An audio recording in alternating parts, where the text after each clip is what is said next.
Hi guys, welcome back to my channel, or welcome if you're new here. My name is Ruby. Thank you so much for tuning into today's video.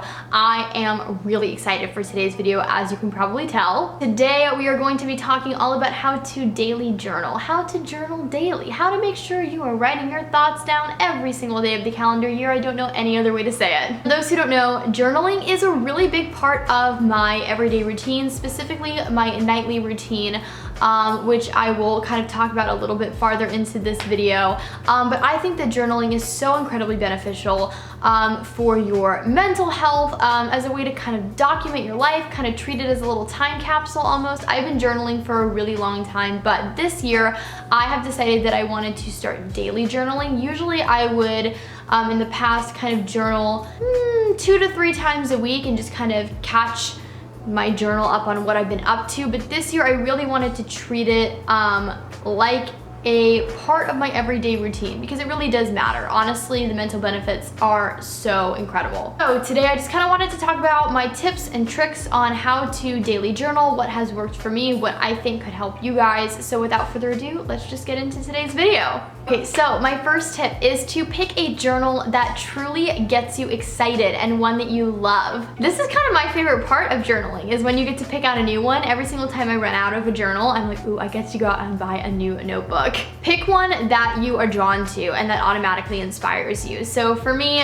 my journal is really cute. I'd like to think it has a little champagne cover, and it says my thoughts in rose gold, and the pages are rose gold as well. This is, in a sense, going to be an extension of you. It's going to be one of your best friends that you keep very near and dear to you, and you are going to be kind of sharing your inner thoughts and exposing secrets. So it needs to be a journal that you like looking at and that sparks creativity and that makes you want to write in it. My next biggest tip is to set aside a time of day that works for you every single day, and that is going to be your journaling time. So for me, I take 30 minutes to journal every single night before I go to bed. It is the last thing I do before I close my eyes or, talk to Kevin for a second. But basically, it's pretty much the last thing I do before I get into bed and go to sleep. I like to write in my bed as well. I don't like to write like at the table or anything. I like to write in bed just because as I'm winding down, it's kind of when all my thoughts are coming to me.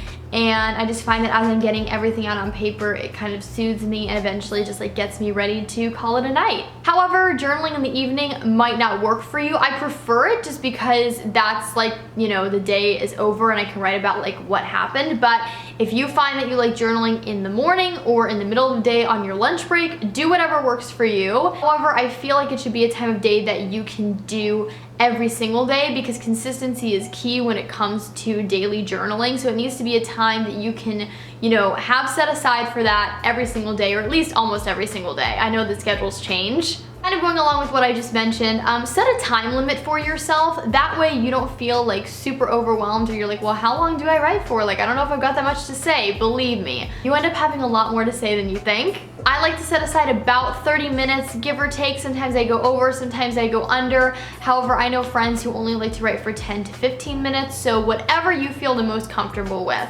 Everybody likes to journal differently, and everybody has a format that works for them. So decide, do you want to do like bullet points and write like the highlights of your day and then kind of the things that weren't so great in your day? Do you want to make it specifically a gratitude journal? Do you want to make it like a motivational like goals journal? Do you want to free write? What speaks to you the most? Because this is a place for you to express your thoughts. So there is no right or wrong way to journal. For me, what I usually like to do is I kind of like to do a 30-minute free write. I like to kind of talk about my day, answer any questions that like I asked myself throughout the day, if that makes any sense, and also write down how my goals are going, the goals that I set for myself for the new year, how I'm tackling them, what's the next plan of action. That usually takes up quite a few pages. I do really like to write. Typically on average, I probably write about 4 to 5 pages every night, so I fill up journals pretty quickly. But if that seems daunting to you and you would just rather do like bullet points of like the top 5 things that you did that day, fantastic. Whatever works for you.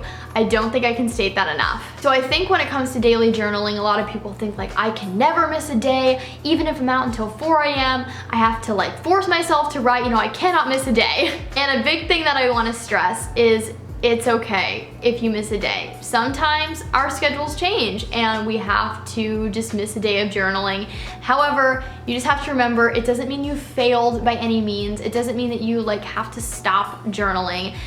You can always just, you know, write an extra long entry the next day. Don't beat yourself up for it. And then if you miss a day, again, don't quit. It doesn't mean you failed. I think another big thing to mention is don't worry about your journal being perfect.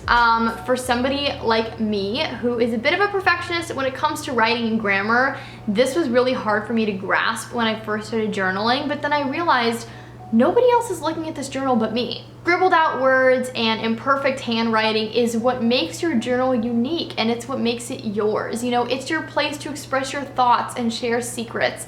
And you're the only person who's going to read this, so it doesn't need to look like a masterpiece. Literally, I don't do anything fancy in my journal. I don't doodle, I don't like make, I don't know, cool little like art pieces in between the pages. I just write, that's it. It's literally just a book filled with my super messy handwriting. Because contrary to popular belief, because a lot of my friends are like, oh, I bet you have super pretty handwriting. My handwriting sucks. But it's mine, and it's what makes me unique. So we go with it.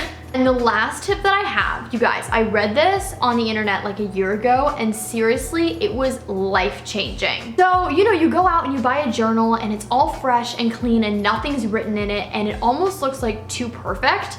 And so if you're anything like me, you start to stress out and you're like, well, like, what do I write on the first page? Like, I don't want to mess up this journal. I read on the internet like a year ago, start writing on the second page of your journal, because for whatever reason, it like eases the pressure and it doesn't make you feel like your first entry has to be like this perfect thing that like sets it off for success. And I read that and I was like, oh my gosh, that makes so much sense. It literally takes the pressure off of you when it comes to like, what do I write on the first page? So literally ever since then, anytime I start a new journal, I leave the first page blank, I flip it over, and that's where I write my first entry. Literally, guys, life-changing. But there you guys have it. Those are all of my tips when it comes to daily journaling. I really hope that this video was helpful. I know it was kind of like, it didn't really have anything to do with my typical content, but I do always love making videos on like wellness and how to live a more positive lifestyle. And so I do feel like this kind of falls into that category.